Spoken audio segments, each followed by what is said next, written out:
Okay guys, so last couple of adjustments now. So we're going to work to get the mouth on the right hand side a little bit larger so it matches the mouth on the left hand side.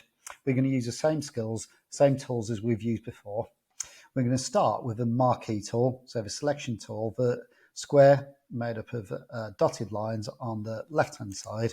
I'm going to select this, then make sure I'm on the background layer, that's highlighted. So in the layer palette, check that we're on the background layer, and I'm going to copy the mouth. Just like before, I'm going to select an area bigger than the actual area I need. So quite wide around the mouth. So I've got plenty of skin tone to blend it out with. Okay, then I'm going to press Control C to copy it, and then Control V to paste it in. And you'll see in the layer palette, we've got a new layer here now. Okay, we want to blend the mouth out just like we've done with the other layers. So I'm going to add a layer mask again. So down to the bottom of the layer palette, and we click on the rectangle with a circle in the middle of it, and that puts our mask attached to our layer. Again, the advantage of using a layer mask is we can take the image away, we can bring it back as we want to. If we erase it, it's permanently erased, whereas with a layer mask, we can bring it back and forward.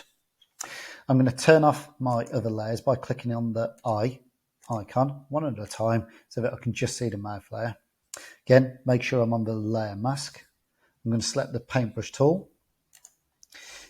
Make sure the hardness of a brush is turned all the way down. Make sure I've got black selected on the color palette, and then I'm going to paint around the edge to get rid of any straight lines and that dark area there around the corner of the mouth. Okay, then I'm going to turn my layers back on, clicking on the eye icons again. We want to alter the size of the mouth now, so we don't want to be on the layer mask anymore. We want to be on the layer itself. So I'm going to click onto the layer and then select Edit, Transform and Warp again, just like we did with the hair. And just like we did with the hair, we're just going to pull the bars until we get the mouth a closer shape and size to the one on the left hand side. Again, how close you want to get it is up to you.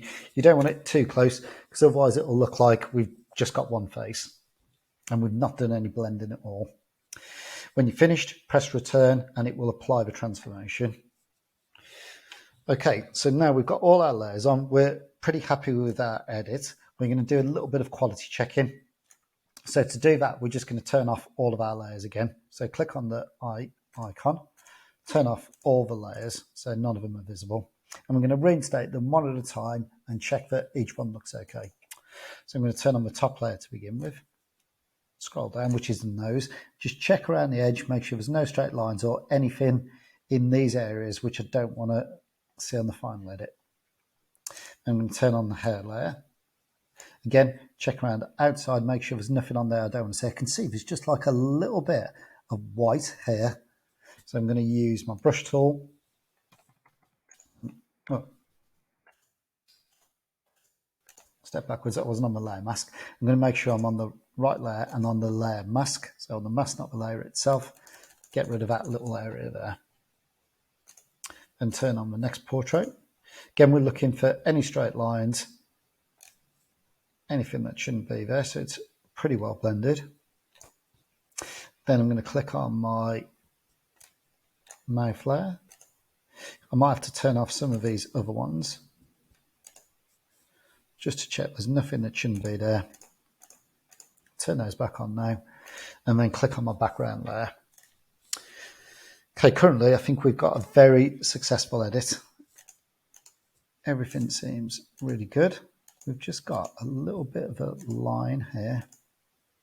Oh yeah, so we just changed somehow the layer mode from normal to luminosity. So that's this option here. I'm going to change that back to normal. Okay. Right, so next step. The final significant step we've got to do is try and match the skin tone. So as we look at the portrait, the two sides of the face are different colours. So this side on the right is a little bit bluer, a little bit colder, and this side a little bit more orange. So I'm going to click on the skin tone layer and I'm going to add an adjustment layer adjustment layer above this second portrait.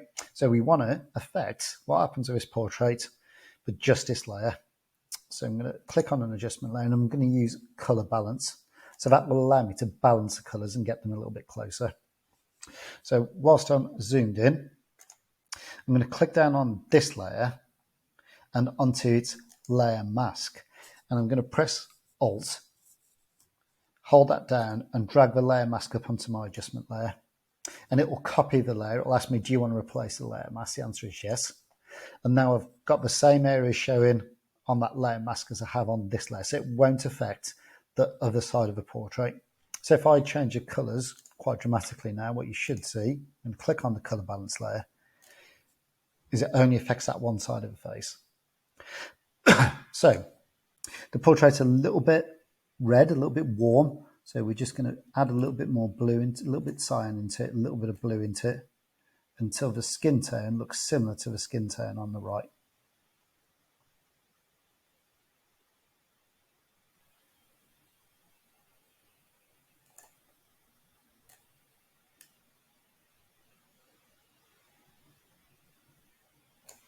Okay, I think that's a pretty good mix, and you might just have to go backwards and forwards with those bars a little bit, adding a bit more blue or a bit more cyan until you think you've got it just right. Okay, now I only want that to affect just skin tone areas.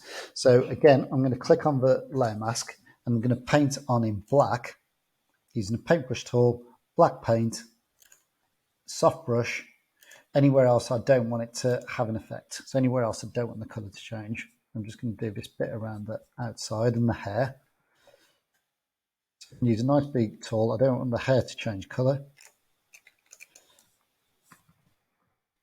Or the top necessarily.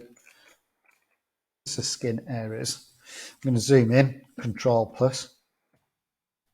I also don't want it to affect the eye.